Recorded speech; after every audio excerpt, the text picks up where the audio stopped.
Hey, you! Yes, I'm talking to you out there. Do you remember that terribly embarrassing scene at the end of Capitalism, A Love Story, in which filmmaker Michael Moore sits on a bench outside in the centre of Wall Street and tries to get some banking schmuck to explain what a derivative is?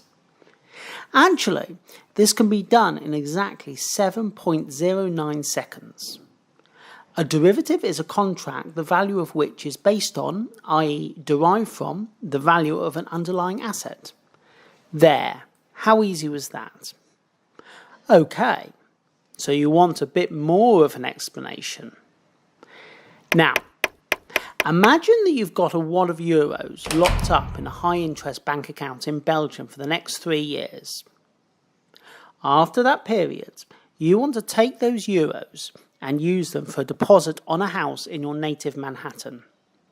So you've agreed with the bank that after those 3 years, they'll convert these euros to good old greenback and wire them over to your US account.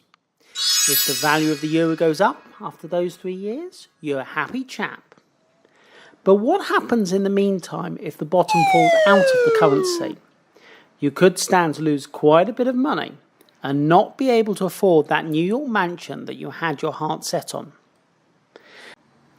But what if, when you invest your money, the bank in Belgium hands you a slip of paper where it promises, after the 3 years, to pay you the dollar value of the investment using today's exchange rate? That is, at its very simplest, a derivative. A contract given to you by the bank whose value is derived from an underlying asset. In this case, the exchange rate between the US dollar and the euro. In technical jargon, this is called a currency forward. Now, consider an Indian farmer. Well, he's not exactly Indian, but it'll have to do.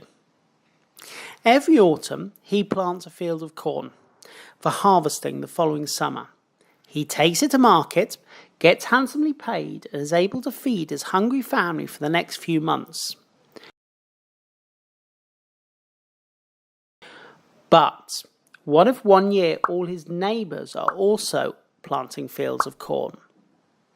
When they all come to harvest them, there will suddenly be a glut of corn on the market and the price will collapse. Our Indian farmer will not get so handsomely paid, and his family will be less well fed that year. Now, what if the farmer had had the foresight to go to a bank and ask them to guarantee that the farmer can sell his corn next year for the same price that corn is selling this year? Then we've got a happy farmer. Again, this is a type of derivative. In fact, it is possibly the earliest type of derivative, used by medieval farmers and merchants more than 1,000 years ago. In technical jargon, it is called a commodity future.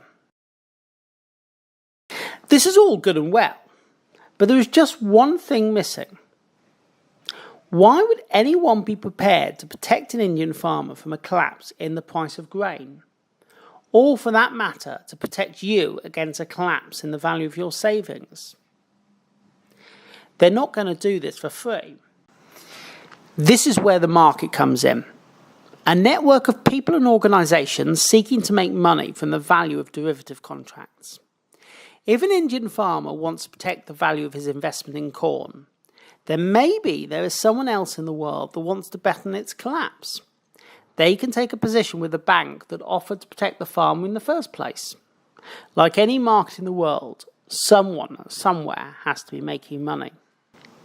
This is, of course, where things can get fiendishly complicated, and where things can and do sometimes go wrong. But without the derivatives market, then no one will be prepared to protect the livelihood of that Indian farmer.